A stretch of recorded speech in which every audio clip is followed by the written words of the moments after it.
morning, Kiran.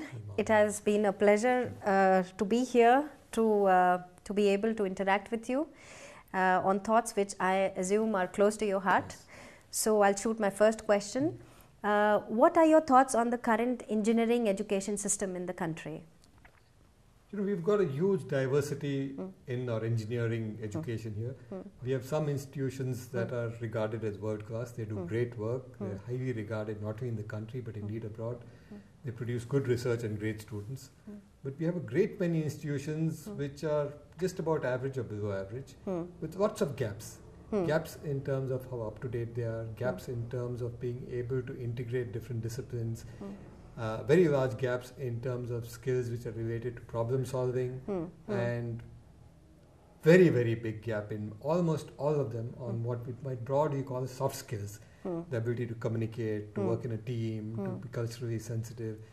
These create serious problems in the job market. As long as they have some strong foundation and maybe 40-50% of them can be taken on for jobs, particularly in the corporate world, and then trained and polished up to be that. Some number, a small number, good as it is, but a very substantial number, frankly, is a bit of a waste. And after 4 years of education, to be not really productive in what you're doing is very sad. And I think we need to really spruce up on the whole education system in engineering in this country. And to me, there's no better way to do it than for new institutions to come up with set a benchmark, because that will pull everything up. I mean, in that context, an engineering education system and several colleges that I've spoken to, they say, why is it our job to actually create stronger professionals for the industry? Isn't it the industry's job to train them?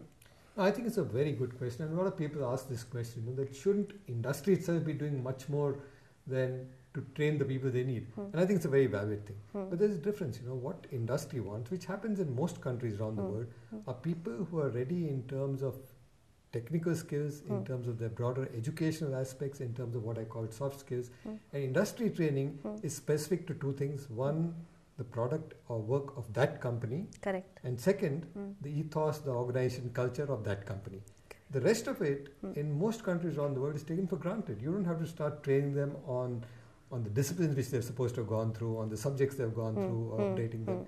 And in India, unfortunately, a lot of the graduates we get from our engineering colleges, that's exactly what is required when they join industry, that you find that there are gaps in the basic skills they're supposed to have, for example, as an engineer, the basic skills in terms of what you expect a good educated person to have. I mean, can you present your point of view? Can you convince somebody about it? Can you write about it? And these are skills which are taken for granted, which should come out of the education system after somebody spent 16 years there, 16 plus. Precisely. And that there are gaps. It's not, as I said, I repeat, that there are some institutions that do it. There are a few that do it very well, but a very large number leave much to be desired. I said it's a pity, because from the point of view of industry, they're investing a lot in what should have been done in the education system. From the point of view of the students, exactly, they've spent 16 years and then they go back into 4 months, 6 months, 7 months of training again, which is a complete waste. And I think for the education system, having created an infrastructure, got in faculty and everything, to be not able to put in these little elements which industry does maybe in a sort of telescope style in 6 months. If you can't do that in 4 years of college education, then I think something somewhere is missing. Exactly. And also it's time that we look beyond creating professionals or engineers just for the industry. It's also for the country. And coming to that, what do you think India needs in engineers today? You made a very good point, and I want to come back to that later, that we should not be looking only at creating engineers for industry, we need them for the country. And that includes a very important subset, which is entrepreneurs. Correct. People who are not, job seekers, but job creators. And we might come back to that. But, I think one of the things that is looked at from engineering education, doesn't matter whether it's what kind of job you're doing, whether it's in industry, whether you're in academia, whether you're a researcher, you need strong problem-solving skills. And problem-solving skills come, as we've seen time and again, from your ability to understand, even integrate different disciplines, even within the broad rubric of what you're doing. So if you're an engineer, we're not saying how do you bring poetry into it, maybe in a different way, yes, why not? But at least you should be able to integrate all the various subjects you've learned to be able to look at a solution and to be able to understand the problem and come with a holistic solution. I think that's a very important part of what you do. The other part is, things which are becoming increasingly important now, and more so in the world I'm familiar with, which is information technology, is that people are looking for saying that where do you go beyond code writing, beyond programming? Are you able to create intellectual property? Are you able to create products? And even more, when you look at an engineer, you're looking at what is beginning to happen in this field in many, many areas, but very strong in information technology, is the merging or even the marriage between software and hardware. That you're creating products which are sometimes intangible products, like a Windows operating system. Sometimes you're creating physical products, but which have a great deal of software element in them. And to me, the ability of a good engineer in the IT world today is the ability to have domain skills in these areas, so the person can take off and maybe with some further specialization and studies, begin to do this kind of thing, to be able to create products and to create products which are specific to the needs. For example, in India, what do we need? Our product needs are not necessarily the same as what happens in the West. So can you create something here? That's important. So when you talk about raising the value chain, developing products that have societal impact, then in that sense, don't we need to consider this question about how design, research and innovation can play a role here?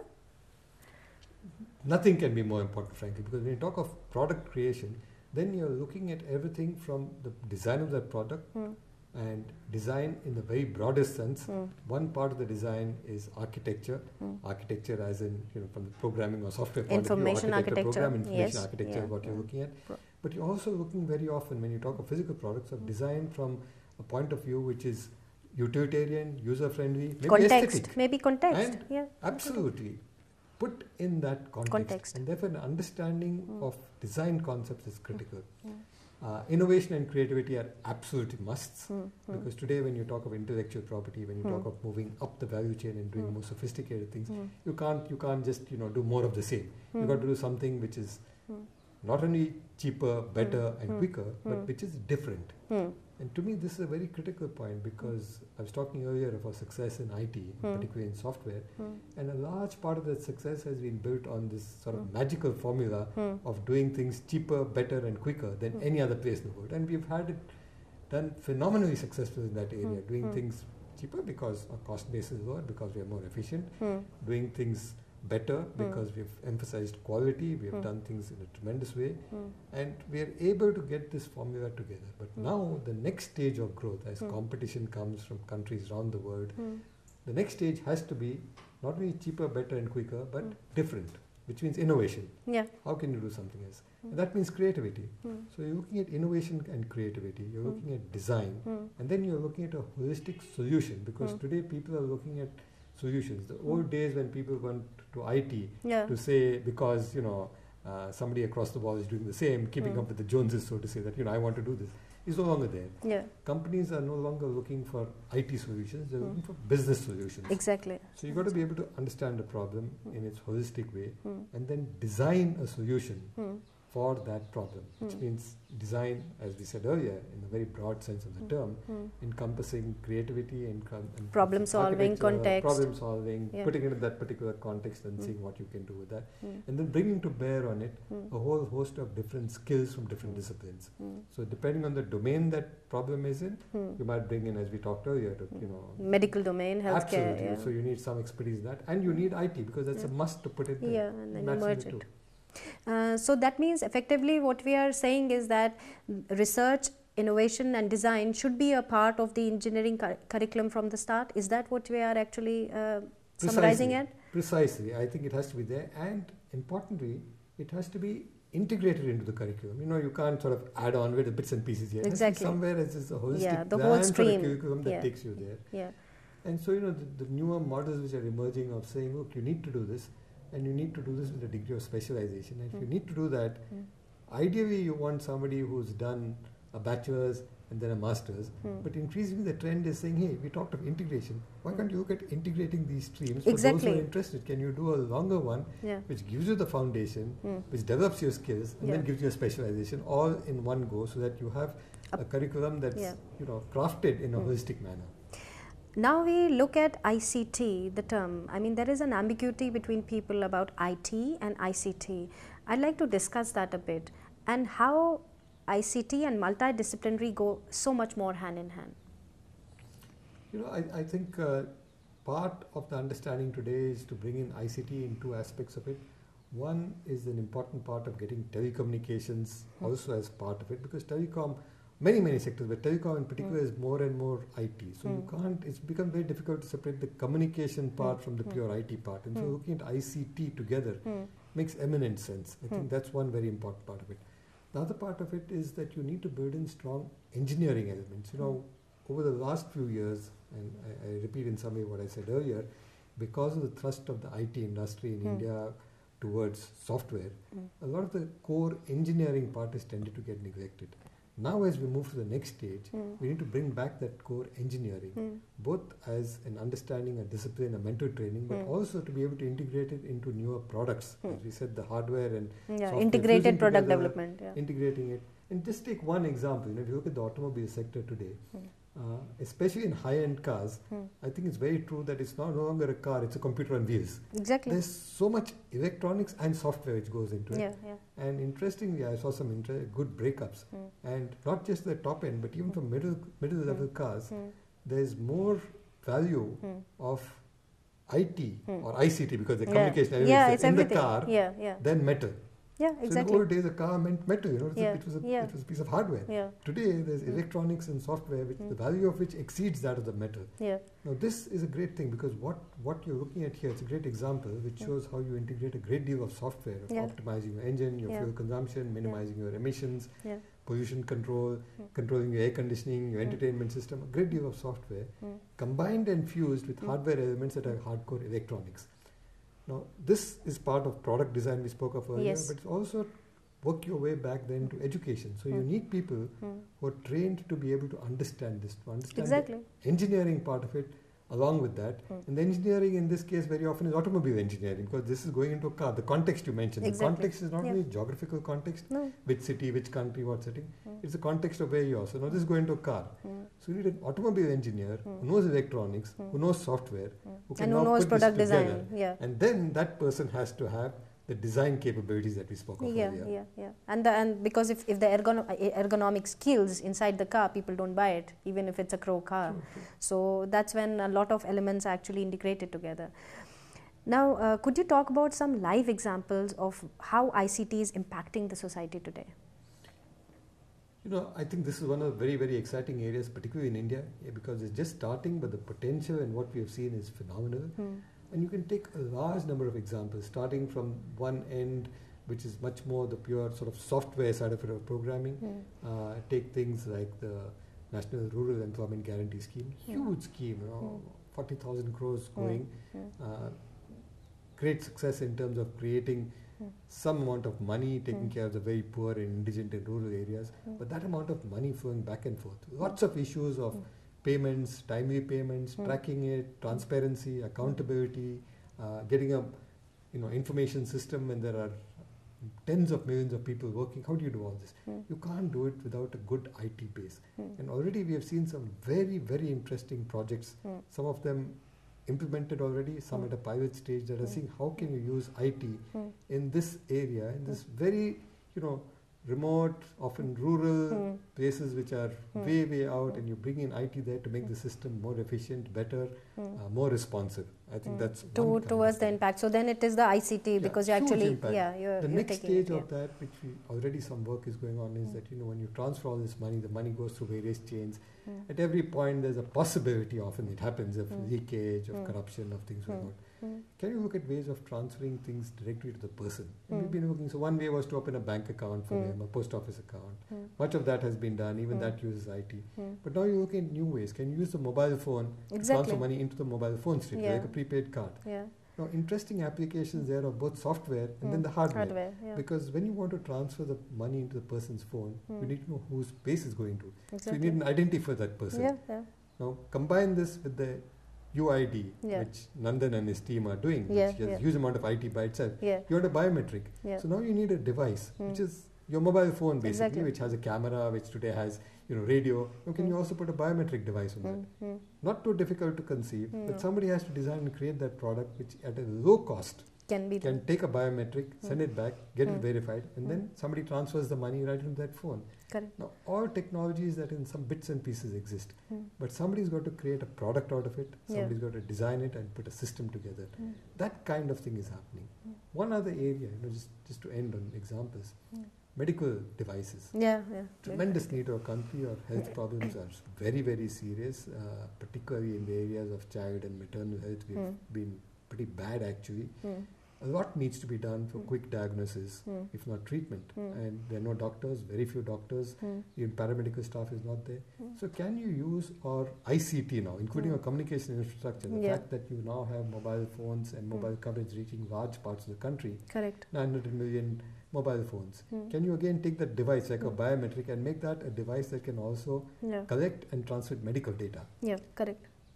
Easily possible with technologies which you can put together, but nobody's really done it. So can somebody create a low-cost product that does very simple things, maybe temperature, blood pressure, a few basic things that can be taken, transmitted back to a doctor somewhere who's not in the village, and he can then look at it and either suggest further diagnostics, further treatment, or say go to a hospital, or say don't do anything, just rest for 5 hours. This kinds of things. So medical device, and then the more and more sophisticated ones. Now people have done ECG machines which are portable and low cost. Another example is medical devices. All kinds of exciting things there. Using the mobile phone for diagnostics, doing more devices. Portable ECG machines have been made, very low cost, both in terms of capital cost and usage. Whole host of these kinds of things. Now, all these, the key element of them is ICT in some way. And I think the kind of things, excitement that you will see in this country as we go forward is going to be phenomenal. It does two things. One is for those who want to work in these areas, new challenges, excitement, and a great reward, not necessarily monetary too maybe, but in terms of the satisfaction you get. Other is for entrepreneurs. There's so much entrepreneurial space opening up in these new areas now that somebody who wants to go and create something new, he can go and do things which are very exciting and which might turn out to be huge business, not just in India, but you can then get these around global. the world.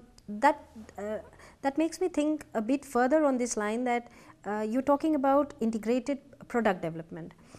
ICT can also play a huge role in building knowledge societies because it's finally getting information to people who don't have it currently, and then make decisions and get better on their life. What do you want to talk about that? That's an area which personally I find even more exciting than the good devices that I talked about, and that is empowerment. Because, one of the problems which our society is that a large part of the inequity today, the huge differences come obviously from money and wealth. But frankly, if you look at the stage underlying that, it is information asymmetry. So if I'm a small farmer and I don't know the rates in the market, then some middleman is going to come and rip me off, saying this is all the price I can give you because that's all the market takes. I don't know. So I have no bargaining power or no bargaining ability. That comes partly from the fact that I'm small, but also comes from my not knowing. Or there are so many government schemes and people don't even know. So people get taken for a ride, they don't know what's happening. So I think information asymmetry is something that's critical. And through ICT, as we begin to improve this information asymmetry, I think you will see a society that's far more equitable. And more importantly, I think that's the crux of true democracy. Democracy is not going and voting in once in 5 years or 3 years. It is the ability to have information to be able to talk back and make decisions not about your own life alone, but influencing bigger decisions, saying, hey, I saw this here, I want this happening. If this is happening in this part of the country or the world, why can't we do it here? Why can't I take examples from somewhere else to better my own life and the life of the community? So this kind of information interchange, which will happen sort of horizontally between people.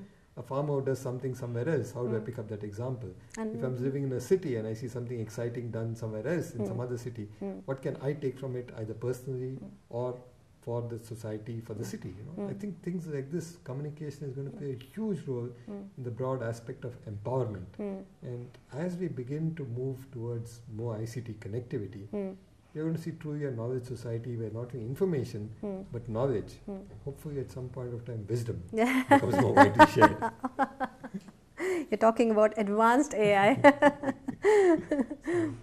So to create thinkers and not doers, we are looking at ICT as a discipline which can merge not only the capacity to innovate, to design, to research, but that calls for different disciplines merging together. What are your thoughts on defining ICT, and how do you think, what should encompass it?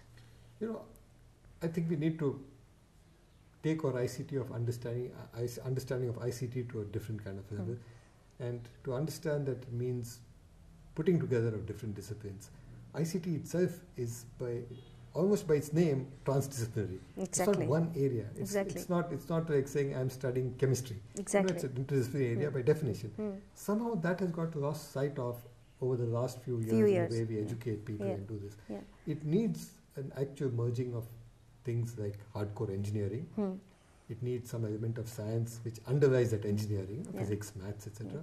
It needs design, which we talked of earlier at some length on designing products and how you design, architect systems and information architecture. So it needs element of design to come in. It needs some elements of other kinds of skills that you build in, some of which are skills that relate to cross-disciplinary areas altogether. Yeah, life science or management. Life sciences and management, some amount of understanding of the emerging areas which might be domains that are there that come in, and some amount of soft skills. So different areas that merge together is what ICT is all about. It is necessarily interdisciplinary and transdisciplinary. And I do think that we need to bring back the core of that into our understanding and education of ICT in today's world. Where do you think these professionals will find their way in the industry? Now, this raises and poses a problem, because as you said, a decade ago, the IT industry sucked all of them. So there was a large gap in the industry, in the Indian industry, to work on engineering or integrated product development. When they are not there, when these graduates actually graduate, where do they go? Because the industry also needs to be seasoned, need to be good enough to take them. No, I think industry itself has gone through a transformation. And as mentioned this briefly earlier, that the industry is beginning to understand the IT industry, that they need to move up the value chain. But more importantly to me, the IT industry has been moving. I mentioned this earlier also. And if you look back 10 years, then you see dramatic change. If you look year to year, it seems a slow change, and many of us are impatient and wanted to accelerate. But to me, far more importantly, when you look at other sectors in the country, you see a huge change. You look at an industry like banking, and then you understand this. Banking, 10, 15 years ago, was a physical place where you went, you gave a check, and somebody gave you a small little token, and you sat there and waited, and somebody entered things in the register, and then you went back, he called your number, and you went and gave it and took your money. Today, it's completely transformed. Today, a bank is your ATM. You go there, you punch in numbers, you withdraw money, you put deposit checks, drop them in there, do most of your transactions, or you sit on your computer, do completely electronic banking. So the transformation of the banking industry, where IT has come in, is phenomenal, and it's most visible. Similarly, you look at other industries like telecom, you look at travel, airlines, everything is computerized, everything is IT. So different sectors of the country have now begun to become major users of IT, and I think that's a big change in terms of where people go to, which is why I mentioned earlier domain skills, not just for creating products, but to be able to use IT in these industries, whether it's automobiles, whether it's banking, you need a little understanding of that area and that skill. That domain. So that domain has to come in. So this is becoming a huge sort of opportunity for people trained in ICT. And that's in addition to all the entrepreneurial opportunities and new opportunities of creating products which we talked of, like medical devices, or using it in rural development like NREGA and so many other examples. And because of all this, there's also, and I hope at least a few people go into that, need for research. So there's need for people who go into the academic world, a small percentage, to continue research in a pertinent area in depth and do their research, and maybe a few into teaching, hopefully. Now I'll touch upon the topic of Gujarat. As you know that it missed the ICT, IT bus. So how do you see the future of ICT progressing towards that, especially considering the fact that Ahmedabad is known to have this industrial belt, which has not been tapped currently, and it could tap where ICT could influence it? I'm extremely optimistic. You're absolutely right that in many ways Gujarat missed the whole IT bus. The train left the station before Gujarat really got there for a number of reasons which we need not look at. But today, as Gujarat becomes one of the leaders in getting new industry and attracting industry to Gujarat, I mentioned earlier how every industry now is using IT, and these people are going to be huge users of IT. Today, the automobile industry is gravitating to Gujarat in huge ways. The chemical, oil, and gas industry has already been in Gujarat for many, many years. Textile, Pharma pharma has been a traditional strength, and there's now a new generation of textile industry coming up. Pharma, certainly Ahmedabad and Gujarat is considered one of the major areas for pharma, and that undoubtedly will transform to newer and newer areas as you begin to look at it. So I think in terms of need, it's very huge. In terms of potential, there's extremely large potential to do that. And very importantly, Ahmedabad and its immediate environments, if you take the belt from, right, say from Rajkot down to Baroda and then further south to Surat and Ankleshwar, has become one huge megapolis which has tremendous amount of industrial growth. And that's going to generate demands of a different kind for requiring ICT in a big way, creating opportunities for entrepreneurs there. But there's one other aspect, and we might touch on that if you have further discussions on that, that Ahmedabad itself as a place to create this. Exactly. And as an educational base, it's traditionally been very, very strong in certain kinds of education. And it's got some of the best institutions of its kind, not just in India and the world, which are highly regarded.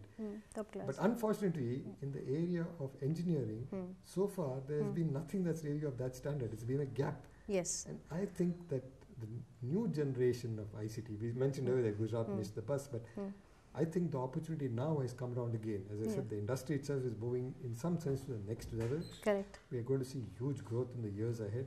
If you look at some of the projections made, we are going to go, probably 3 times the next 10 years the growth. Correct. So if you look at today as being, 100, you're going to go to something like 300. Then there's that gap of 200 of 2x which needs to be filled.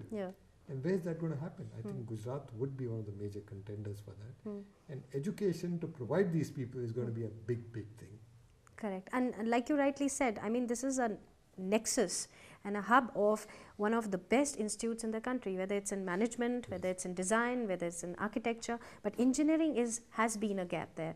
And if you have ICT, then it can play a main role in integrating that. So this is why I would like your thoughts on, Ahmedabad University and your association with it, and we are working on Institute of Information and Communication Technology. And as you know, in our vision, we have tried to integrate the points of discussion that we have, make it multidisciplinary, integrate design, computer science, electrical and electronic engineering into the core curriculum, so that in 5 years the students have the opportunity to work in teams, to make life projects. So do you think this institute, if having the right base and the right networking and the connection, can make an impact, can make the connection that is required in generating innovators which the society needs today?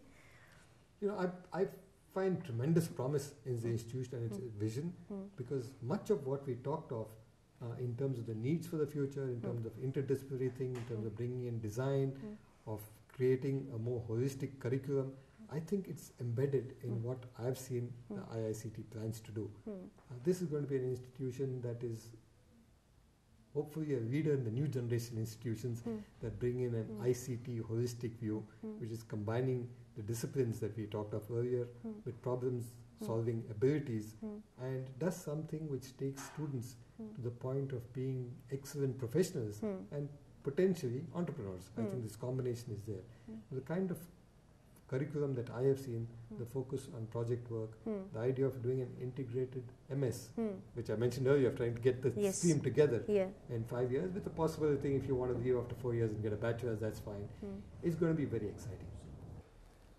So given the kind of curriculum, the kind of plans that's there for this institute, I see great potential and promise. It seems to be an institute that's going to be among the leaders in what should be a new generation way of looking at ICT. And given its location as a pioneer place in Ahmedabad, drawing on all the institutional capabilities and the ethos of Ahmedabad, I'm very, very optimistic that it should turn out to be really among the institutes that are one of the best ones in the country in times to come. So Kiran, thank you very much.